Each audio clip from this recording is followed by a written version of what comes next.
Those examples of the word obliterated in many different sentences came from the Corpus of Contemporary American English, or COCA as we call it.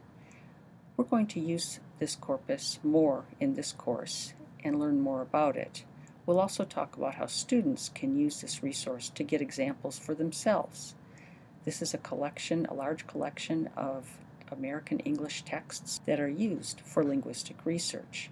Because it's available on the internet, you can use it, other teachers can use it, and so can your students. I asked Professor Rinaldi what teachers need to know about vocabulary. He pointed out an important distinction between two ways of learning vocabulary. Let's listen. What's the most important thing for teachers to understand about vocabulary? One really useful distinction for teachers to keep in mind is that between incidental vocabulary learning and intentional vocabulary learning. So incidental would be where our students pick up new words without meaning to through reading or listening. And as I said, research suggests a great deal of second language vocabulary can be learned this way.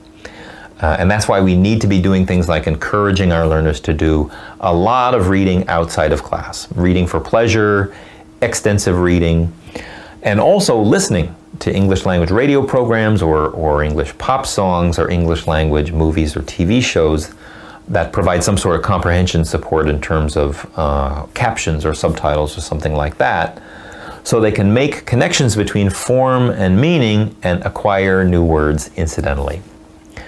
But we can't just rely on incidental learning. Our students won't learn all the vocabulary they need that way.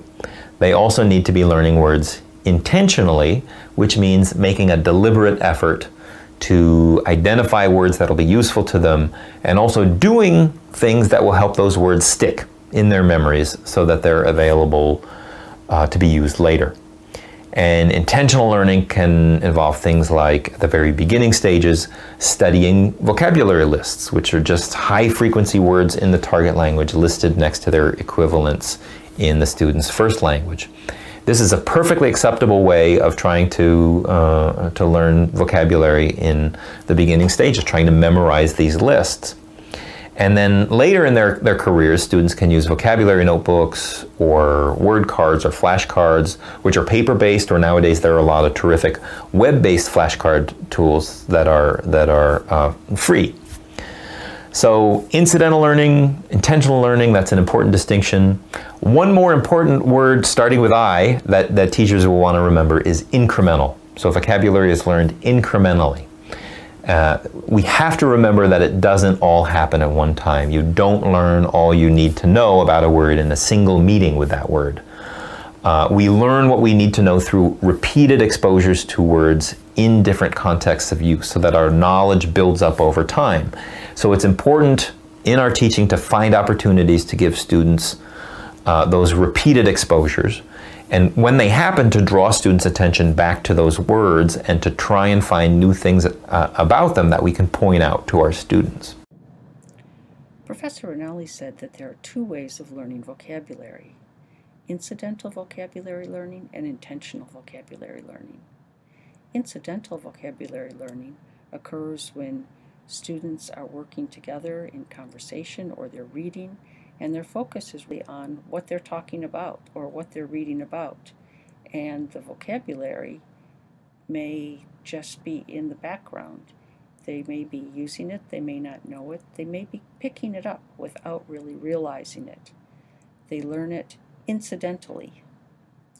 In contrast, students can engage in intentional vocabulary learning, meaning that they are focusing on the words, they're there to look at the words, they're there to study the words, and they know that they're trying to learn particular words. The activity is intentional. Professor Rinaldi points out that both of these processes are very important for students to learn enough vocabulary. Students learn intentionally when they work on a vocabulary lesson. The internet has lots and lots of opportunities to find vocabulary for students to learn intentionally. They learn incidentally when they participate in fun, interesting, language-rich activities in English. And again, the internet is a great source for these. One type of activity is called fan fiction. And we're going to call on one of our experts, Shannon Sorrow, to introduce to you what students can do when they work in fan fiction, such as fiction about Sherlock Holmes, the novel